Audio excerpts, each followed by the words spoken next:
¿Cómo están? Muy bienvenidos a nuestro espacio de entrevistas. Estamos en CNN Chile con un tema que es sumamente preocupante y es la primera causa de muerte en nuestro país, que es el cáncer. Bueno, de esto y para desglosar cifras, ver cómo se proyectan y sobre todo en medio de una pandemia, vamos a saludar a Inti Paredes, es el coordinador de cirugía oncológica de la Fundación Arturo López Pérez, que ya está con nosotros. ¿Cómo estás, Inti? Bienvenido. Hola, Frecia, un gusto estar contigo conversando este tema. Igualmente, bueno, decíamos y con cifras en mano, Inti, la primera causa de la muerte en Chile está siendo el cáncer, con una proyección que no es nada auspiciosa. De hecho, el 2020, para comenzar con algunas de las cifras, se detectaron 54.227 nuevos casos de cáncer y 28.584 murieron por causa de esta enfermedad. ¿Y por qué con estas cifras? Comenzando con el 2020, porque además ha coincidido con una pandemia. ¿Cómo lo ven ustedes cuando ya llevamos 2 años de esta crisis sanitaria en medio de las cifras que mencionaba? Sí, bueno, esto es algo que ya veníamos conversando desde que comenzó la pandemia. Una de las cosas relevantes, entender que los recursos sanitarios se fueron focalizando progresivamente en mayor medida a atender a los pacientes con mayor urgencia. Ventilación mecánica, pacientes con COVID. Y esa fue una prioridad en su momento. Pero lo que fuimos viendo en el camino que esto fue también complejizando otras enfermedades que se dan también en el transcurso de la vida de una persona que no son COVID. Y acá la mayor repercusión se empezó a evidenciar en pacientes con cáncer. ¿Por qué? Porque efectivamente los pacientes con cáncer no pueden esperar. El resultado de un mal tratamiento, un tratamiento no oportuno, es la muerte. Por lo tanto, empezó a aparecer el concepto de exceso de mortalidad por enfermedades no COVID. Las proyecciones que se hicieron no contábamos con mucha evidencia desde el punto de vista de datos reales de lo que estaba pasando. Eran más bien proyecciones. Hoy día sabemos que es una realidad. Hoy día tenemos pacientes que están llegando producto de un atraso en sus exámenes de control, por ejemplo. Se juntan con los pacientes que están haciéndose los exámenes por primera vez y los pacientes que están en control por un tratamiento que se inició hace un tiempo atrás. Esto está generando un problema desde el punto de vista de la oportunidad y el acceso a recibir una atención médica. Hay que recordar además que ya teníamos de base una menor cantidad de profesionales del cáncer en Chile previo a la pandemia. No hay suficientes oncólogos médicos, radioterapeutas, médicos físicos, médicos cirujanos, especialistas en oncología. Lo que hizo finalmente la pandemia fue evidenciar la falencia y darnos cuenta que tenemos que ordenarnos de otra manera para responder a esta gran demanda de población. ¿Y cómo se ordena? Y eso hoy día es una...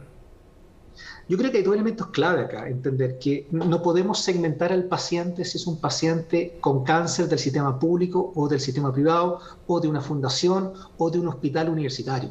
Tenemos que entender que la única manera de responder a esta alta demanda sin precedentes de atención de pacientes con cáncer obliga a que todos los actores, estoy hablando de todos los hospitales que tengan prestaciones con cáncer, todas las instituciones que estén involucrados en alguna etapa, algún proceso de atención, tenemos que unirnos y entregar esos servicios a todos los pacientes que lo requieran.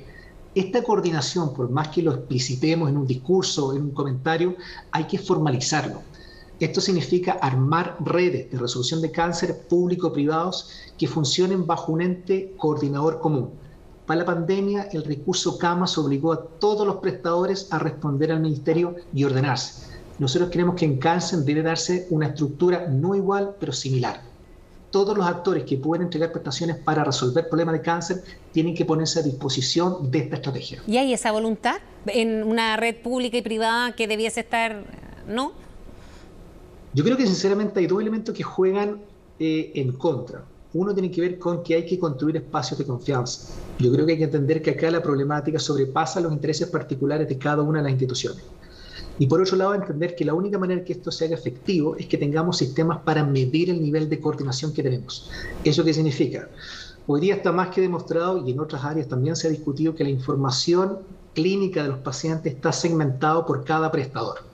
La clínica A tiene los datos del paciente de una atención determinada. La clínica B, el resto de la atención. El hospital público A tiene otra parte. Pero en ningún lugar esta evidencia muestra que toda la información en conjunto se pueda visualizar por la persona que esté dando la atención en ese momento. Se requieren construir sistemas donde la información sea tributada por todos los actores de la red. tal manera que el paciente no tenga que estarse repitiendo exámenes, explicando resultados que él no tiene porque lo tiene otro prestador y gasta tiempo en irlo a conseguir. Y finalmente, mientras más información tengamos del momento en que el paciente se presenta con nosotros, es mucho más fácil tomar una conducta terapéutica adecuada. Si no, empezamos a dudar, empezamos a estar más inseguros, empezamos a gastar más recursos en pedir más exámenes innecesarios porque hay otro prestador que lo tiene. Hay que armar un repositorio de datos de cáncer común que estén a disposición de cualquier prestador, público o privado, independiente de dónde se presente el paciente. Si logramos armar eso, ya no vamos a hablar de coordinación, lo vamos a explicitar. Esos datos son de las personas, no de los prestadores, y por lo tanto él tiene el derecho de contar con esa información disponible. ¿Y eso se puede hacer en un mediano plazo, por lo menos? Lo pregunto porque también ya hay otros problemas que se están arrastrando y que lo mencionabas respecto a la poca especialización de oncólogos y otros especialistas, ¿no? ¿Cómo hacer en mediano plazo, por lo menos, para no hablar de corto plazo tampoco, medidas que se pueden aplicar ahora para hacer frente a esta urgencia?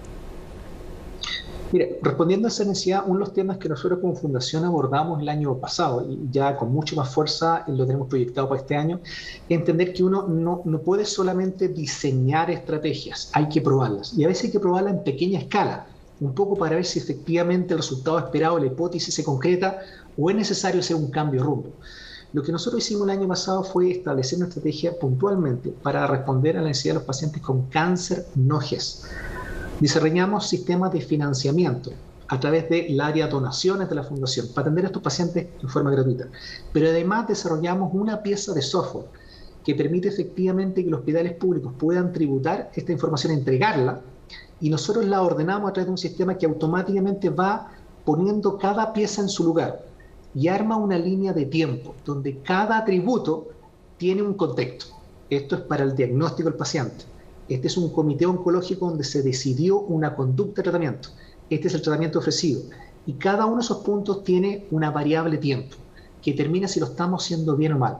Ese software lo diseñamos y lo probamos con todos los hospitales públicos de Chile a través de el uso de 84 gestores de cáncer de cada servicio de salud. Eso permitió probar si el software funciona, si otorga la oportunidad al tratamiento y si permite llevar el historial. Como conclusión, hicimos el análisis a partir de unas semanas atrás para ver la efectividad que tiene y es altamente funcional y puede ser aplicado hoy día en la red pública con más hospitales. Producto lo mismo, dado que nosotros creemos que no solamente hay que entregar prestaciones con gratuidad, sino también conocimiento y experiencia, este software también estamos pensando en diseñarlo para entregarlo gratuitamente a los hospitales públicos del país, aquellos que lo quieran usar. En medio de toda esta crisis sanitaria, bueno, y con la inflexión que quizás puede marcar en esta agudización del tratamiento de los pacientes oncológicos, Inti, ¿qué pasa con lo otro que podría conllevar un tratamiento para ellos? Por ejemplo, siempre se habla de tratamientos integrales y para la familia es una enfermedad que necesita un acompañamiento. En ese sentido, ¿cómo se ven las distintas magnitudes que abarca una enfermedad como el cáncer en este sentido, ¿no? Ya con las limitaciones que hay? Sí, ahí hay otra complejidad adicional. Hay que entender que el cáncer no es una enfermedad de un paciente, sino que tiene una repercusión efectivamente en la familia. Por lo tanto, es la familia quien también está enfermo si hay un integrante con cáncer. Y tenemos que lidiar con esas problemáticas. Uno de los temas que es complejo resolver es que, claro, no contamos con los servicios y los recursos. Estoy hablando de recursos humanos e infraestructura en todo el país de la misma condición. En otras palabras, los espacios y los prestadores de mayor complejidad están en Santiago. Eso obliga a que de las regiones los pacientes tengan que viajar. Por otro lado, también tenemos toda la dificultad de que cuando viaja no viaja solo el paciente, viaja el paciente y el familiar o los familiares. ¿Dónde alojan? ¿Cómo hacemos que esta coordinación efectivamente sea adecuada para que ellos puedan recibir el mejor servicio, la mejor prestación en este lugar y no tengan que estar yendo y viniendo varias veces? El concepto de atención integral lo que busca como concepto son dos cosas fundamentales. Primero, bajar las lagunas entre un tratamiento y otro. Hoy día, solamente la Fundación, a través de este proyecto que le estaba contando, hoy día el 25% de los casos que recibimos son de alta complejidad. Son cánceres muy avanzados, donde no le damos un tratamiento, sino que la combinación de uno más otros para mejorar la eficiencia y el resultado esperado. En otras palabras, lo operamos, pero además tenemos que darle radioterapia y quimioterapia. El problema es que si la separación entre estos tratamientos es muy prolongado, la efectividad del primero baja. Eso significa que el impacto en sobrevida es mayor, viven menos años. Y el costo aumenta porque hay que adicionar más tratamientos complementarios. La sincronización entre los tratamientos complementarios bajo este concepto integral es clave. Si eso no lo hacemos bien, el presupuesto va a aumentar y los resultados en cáncer van a ser peor. Por lo tanto, las brechas de distancia y geografía es algo que tenemos que resolver. Tenemos que ver cómo damos mayor potencialidad a algunas regiones para que desarrollen competencias para responder a la primera línea de tratamiento lo menos. Hay regiones del país que no tienen oncólogos. Sí. Hay hospitales que tienen 1 o 2, por lo tanto las listas de espera son prolongadas. Ni siquiera pueden determinar qué tratamiento iniciar porque aún no pasan por los oncólogos para validar su estado basal o su condición de enfermedad. Entonces, el tema brecha de recursos humanos es algo que tenemos que lidiar probablemente en mediano plazo. Pero dado que hay una mayor cantidad de oferta en la región metropolitana, tenemos que ver cómo sacamos esos especialistas a regiones. Hoy día, solamente como dato, el 37% de todas las consultas de la Fundación son por telemedicina. Nosotros tenemos más de 3.500 pacientes por telemedicina al mes. Esta estrategia tiene que aumentar y masificarse más. Exacto. No en un prestador, en varios más. Sí, de todas maneras, la situación en todo caso es, bueno, crítica y se ha hecho más crítica también con la pandemia. Inti Paredes, muchísimas gracias por habernos acompañado en CNN Chile. Muchas gracias a ustedes. Nos vemos. Bien, ahí estaba nuestro invitado, Inti Paredes, que es el coordinador de cirugías oncológicas de la FALP o la Fundación Arturo López Pérez, en una situación crítica cuando lo hablábamos con él, cómo y por dónde podrían ir las soluciones para poner fin a la causa de muerte que es el cáncer en nuestro país. Les agradecemos por habernos acompañado y los dejamos invitados a que sigan en compañía de CNN Chile.